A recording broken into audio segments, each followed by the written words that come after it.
Assalamualaikum guys, it's your boy Syarul. Welcome back to my channel.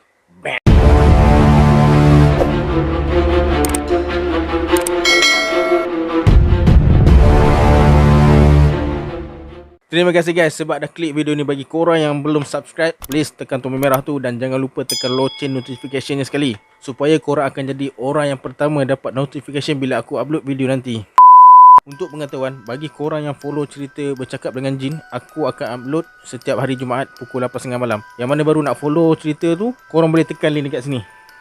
Tanpa membuang masa, let's jump to the story. Bang!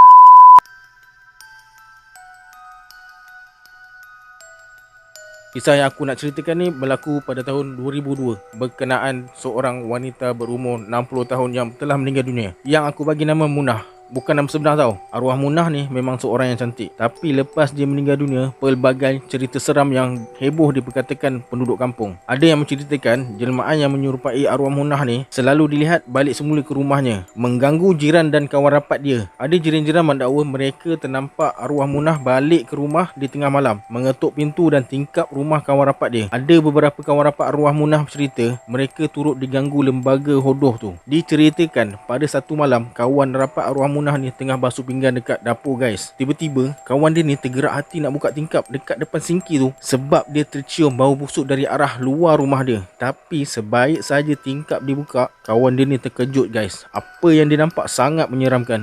Dia tergamam apabila ternampak jelmaan arwah Munah yang amat buruk tengah berdiri dekat luar tingkap dapur dia guys. Muka sebelah kiri lembaga yang menyerupai arwah Munah tu bukan saja buruk tapi berulat guys. Yang sebelah kanan pula cantik. Rupa-rupanya bau busuk yang dia cium tadi tu berpunca dari muka berulat lembaga tu. Disebabkan terlalu takut, kawan rapat arwah ni berlari ke ruang tamu rumah sambil terpekik terlolong guys. Jelmaan arwah Munah terus mengganggu penduduk kampung tu guys. Bila malam je, budak-budak muda dah tak berani lepak atau balik lewat sebab takut terjumpa dengan lembaga tu. Selang beberapa hari, seorang lagi kawan rapat arwah Munah terjumpa lembaga tu yang tiba-tiba muncul dekat dapur rumah dia guys. Sama macam kejadian sebelum ni, jelmaan menyerupai arwah Munah tu berbau amat busuk dan berulat di bahagian kiri mukanya. Kebetulan pula kawan arwah Munah ni terpegang pula bahagian pinggang lembaga tu. Terus dia termuntah. Baunya amat meloyakan. Walaupun dah basuh berkali-kali dengan sabun, bau busuk yang melekat dekat tangan dia tetap tak hilang guys. Sejak kejadian ni berlaku, orang kampung percaya jelmaan yang menyerupai arwah Munah ni kerap muncul sebab roh dia terawang-awangan, tak aman dan bumi tak terima jasad dia. Kisah arwah Munah masa hidup dulu tak kurang hebatnya guys. Kebanyakan orang kampung tahu cerita arwah Munah ni. Semasa hayatnya, arwah Munah ni memang seorang wanita yang cantik kalau dibandingkan dengan wanita yang sama umur dengan dia. Kulit muka dia putih, licin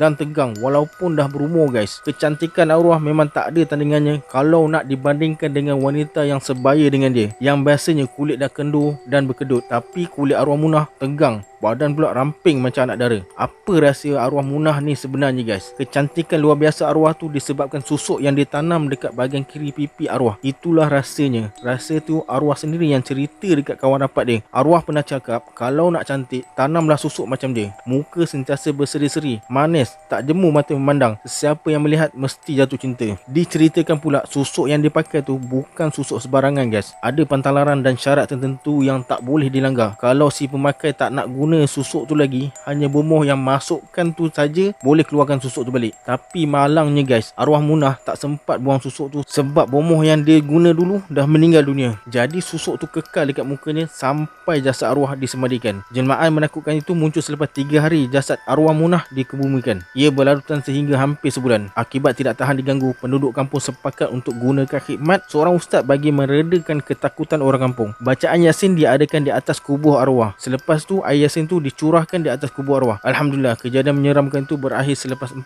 hari arwah dikebumikan. Sampai ke hari ni tak ada lagi aduan dari penduduk kampung terjumpa jelmaan arwah Munah. Mungkin itulah balasan Allah kepada pemakai susuk yang sememangnya ditegah dan diharamkan untuk mengamalkannya sebab boleh membuatkan seorang tu jatuh syirik. Islam melarang perbuatan memakai susuk kerana ia antara cabang ilmu sihir sekaligus menduakan Allah. Islam melarang kita bergantung pada sesuatu selain Allah. Mungkin Allah nak tunjuk bahana si pemakai susuk supaya kita menjauhi perbuatan yang dilarang dalam agama. Disebabkan itu, tak hairanlah kenapa kawan rapat arwah selalu ternampak lembaga menyerupai arwah Munah merayau-rayau tanpa tujuan. Kisah si pemakai susuk ni tak kira lelaki atau wanita sepatutnya memberi peringatan dan keinsafan kepada kita supaya jangan sesekali mengamalkan perkara yang dilarang oleh Allah.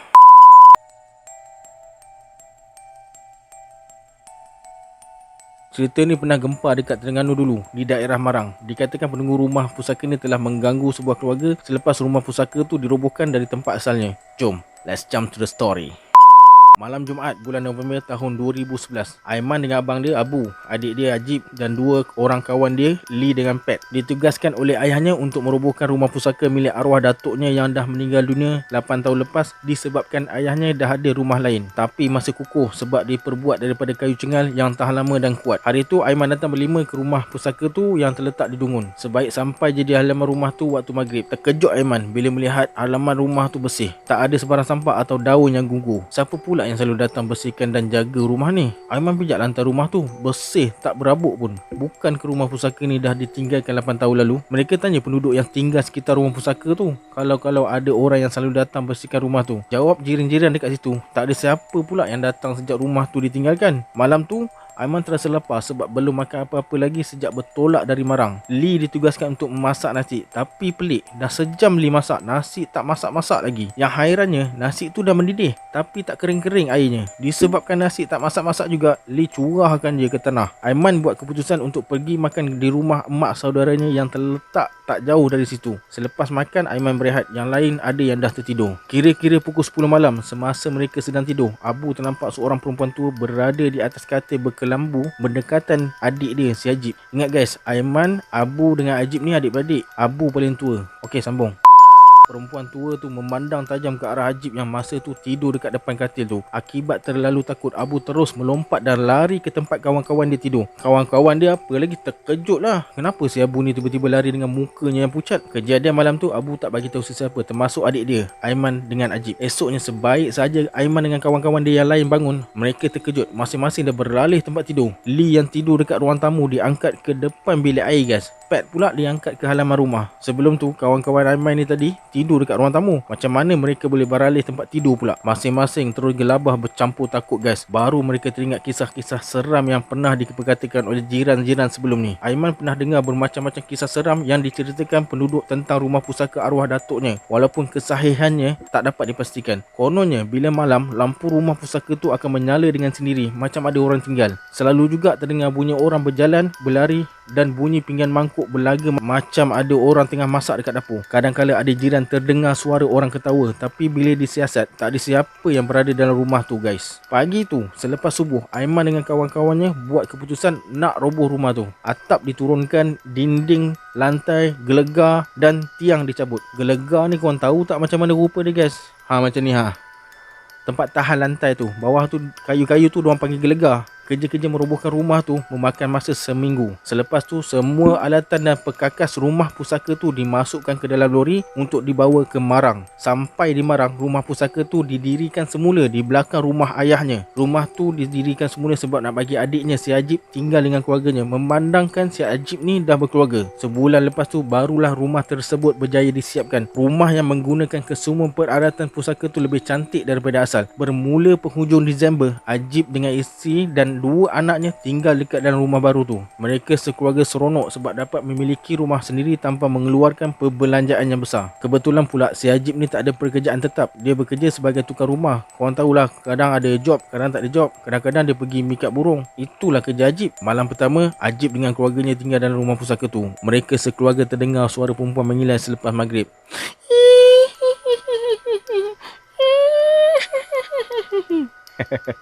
Suara menyeramkan itu datang dari luar rumahnya selama kira-kira 5 minit. Tak lama kemudian terdengar pula bunyi cakaran kuat pada dinding. Selepas bunyi cakaran tu, Ajib terdengar pula bunyi perempuan melolong dan menangis.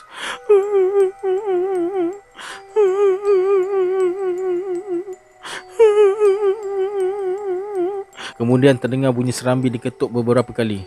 Pap pap pap pap pap pap pap pap pap. Suara lolongan tu berselang-seli dengan suara tangisan, mengilai dan cakaran pada dinding dan ketukan pada serambi muncul berulang kali sampai waktu subuh guys. Malam tu Aiman, Ajib dan keluarganya tak dapat tidur nyenyak akibat diganggu dengan pelbagai kejadian menakutkan. Ayah mereka yang tinggal bersebelahan turut menggaduh, terdengar bunyi yang sama seperti dialami anaknya Aiman dengan Ajib. Ayahnya turut menyiasat bunyi lolongan dan tangisan yang didengari tadi. Tapi tak ada siapa yang ditemui di sekeliling rumah pusaka yang dihuni Ajib tu. Begitu juga kesan cakaran pada dinding. Tak ada sebarang kesan menunjukkan adanya penceroboh. Pada satu malam, Ajib tertidur di ruang tamu rumah bersama isteri dan anak-anaknya. Semasa nyenyak tidur, tiba-tiba Ajib terdengar suara lembaga tu berkata beberapa kali, "Pulangkan barang aku.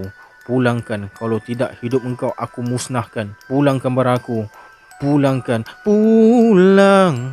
Oh, pulangkanlah." Cewah, kata lembaga perempuan tua hodoh tu beberapa kali. Ajib terbangun lepas dengar suara amaran dari perempuan tua tu guys. Sejak tinggal di rumah pusaka yang telah dibaik pulih tu, gangguan demi gangguan dialami Ajib sekeluarga. Dia pun terfikir semua kejadian itu mungkin berpunca dari rumah pusaka milik ayahnya. Mungkin perempuan tua yang muncul tu penjaga rumah pusaka yang telah terbiar sejak 8 tahun lalu. Satu malam, lembaga perempuan tu menjelma betul-betul menunjukkan dirinya di bucu katil tempat anak Ajib tidur. Tiba-tiba anak sulungnya menjerit dan memberitahu Ajib ada mayat tidur di atas katil yang diambil dari rumah pusaka tu. Meremam bulu roma Ajib bila diberitahu ada mayat tidur atas katil tu. Sejak itulah jelmaan perempuan tua tu sering muncul di rumah pusaka tersebut. Ajib kerap jumpa jelmaan tu di atas batang paip dekat luar rumah dan kadang-kala menyeringai di dalam bilik air rumah dia tu. Rupa lembaga tu sangat menakutkan guys. Berwajah hitam dan hodoh, matanya tajam, bulat, besar, berwarna putih dan terbojol keluar guys. Rambutnya keras macam dawai,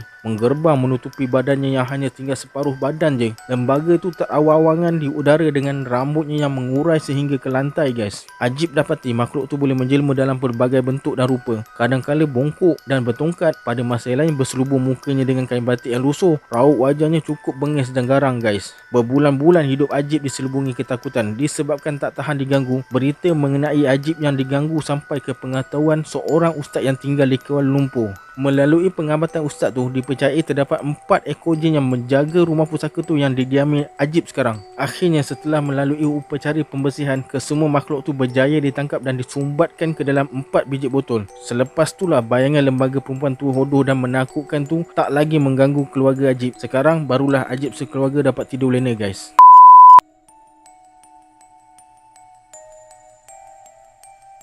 Petang Sabtu tu seperti biasa, Lina bersiap-siap nak pergi kerja dekat bandar. Oleh sebab dia kerja dekat kelab malam, Lina bergaya habis. Celak, maskara, bedak, gincu termasuk sekali pewarna kuku pun dipakai oleh Lina. Nak dekat senja barulah dia siap make up guys. "Lina, solatlah dulu. Dah maghrib ni," pesan ibunya. Lina malas nak layan ibunya. Dia hanya mengangguk dan masuk ke dalam bilik air. Lina bukannya nak solat sangat, tapi dia tak mahu lukakan hati ibunya. Lina sayang ibunya guys. Lagipun ibunya tak tahu yang Lina ni kerja dekat sebuah pub dekat bandar. Yang ibunya tahu Lina kerja shift malam je. Lagipun ibunya orang kampung. Manalah dia tahu benda-benda ni semua. Asalkan Lina pandai cari duit untuk dirinya dan menampung keluarga, ibunya izinkan Lina cari rezeki. Tapi perubahan Lina sejak kerja pub tu membuatkan ibunya risau guys. "Mak, selagi cik solat, mak jangan risau. Cik pandailah jaga diri," pujuk Lina. Lina basuh tangan, muka dan kaki untuk berwuduk. Dia pun solat. Lina tahu ibunya melihat dari celah pintu biliknya nak memastikan Lina betul-betul solat guys. Selesai solat, Lina lipat telekong dan make up semula. Tapi Lina tak perlu mewarnakan kukunya lagi. "Tak rugilah aku beli jenama ni," bisik hati Lina. Puas hati dengan jenama pewarna kuku yang tahan luntur tu guys. Lina pun keluar pergi kerja naik motor Honda EFI-nya. Dia membelah malam yang masih muda seperti usahanya juga yang baru habis SPM tu guys. Namun malam tu gerimis dan mula turun. Angin menolak-nolak penutup topi keledarnya. Lina rasa macam nak melayang semasa melintasi sebuah tanjung yang menghadap ke laut. Apa-apa pun Lina dah selamat sampai dekat pub tempat kerja dia. Lina bukan sekadar menghantar minuman keras, bahkan menjadi pelayan nafsu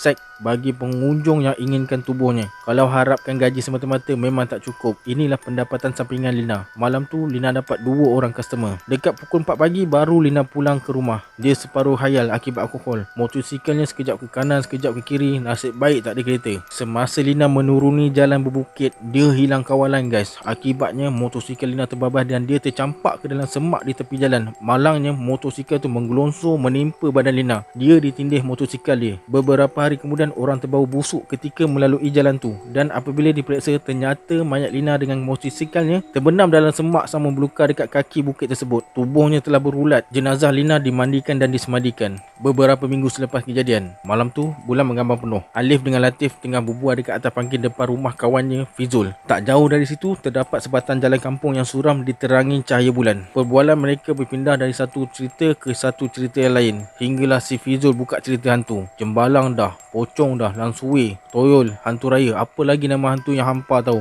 Soal Fizul. "Ish, kau ni tak ada cerita lain kah?" Cerita pasal lubuk mancing ikan kat pulau ke, lagi ada pedah. Balas Latif. Woi, hampa ni 2 kali 8 lah. Percaya sangat hantu-hantu ni. Hang tengok ada kawan putih kenal nama hantu-hantu tu? Mengarut semua, kata Alif sambil ketawakan 2 orang kawannya. Dari malam hingga masuk waktu pagi, embun mula menitis. Tengah sibuk menyembang tu, tak semena-mena Fizu panggung kepala dia. Matanya tepat memandang ke arah jalan. Fizu ternampak ada sebuah motosikal lalu dekat jalan tu. Ni dah kena rasuk dengan hantu raya ke? Kata Latif ketawa tengok Fizu tiba-tiba terdiam. Mulut hang campur sangat pasal apa? Segah Alif hilang sabar melihat kerenah si Latif tu. Prang prang prang prang prang prang prang prang. Ke bunyi Honda macam tu. Macam tu boleh berkurang kot. Bunyi EFI. Okey. Okey.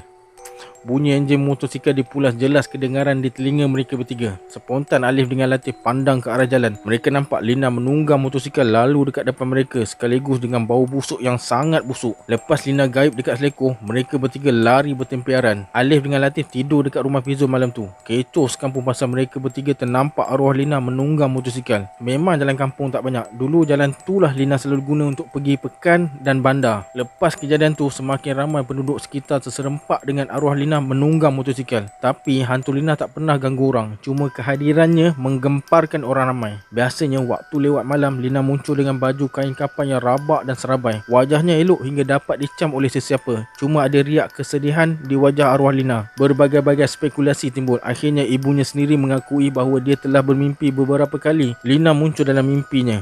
"Mak, tolong bersihkan kuku cek ni. Tolonglah," rayu Lina. Mula-mula ibunya anggap tu mainan tidur je. Tapi selepas beberapa kali mimpi yang sama, ibunya semakin resah guys. Heboh satu kampung orang cerita yang anaknya jadi hantu. Sudahlah sedih kehilangan anak, timbul pula cerita baru. Perbincangan dilakukan antara penduduk kampung dengan ketua balai polis dan akhirnya dibawa ke mahkamah untuk minta izin menggali semula kubur Lina. Kerja penggalian dilakukan selepas mendapat izin mahkamah. Ketika mayat dikeluarkan, tercium bau yang amat busuk. Bau tu sama dengan hantu Lina yang selalu muncul dengan motosikalnya. Lebay Kasim membacakan doa. Kemudian dia sendiri menyelak kain kapan dan ternampak jari jemari Lina masih lagi berkuku dengan sempurna. Kukunya masih melekat dengan perwarna. Inilah punca rohnya tak diterima bumi. Wuduknya, mandi wajibnya tak sah kerana warna kuku menghalang air kena anggota wuduk. Sekarang mari kita kikis pewarna kukunya, kata Imam Kasim. Malangnya usaha tu tak dapat diteruskan disebabkan daging jari dah hancur dan kuku arwah tertanggal entah ke mana. Menggeleng kepala Imam Kasim.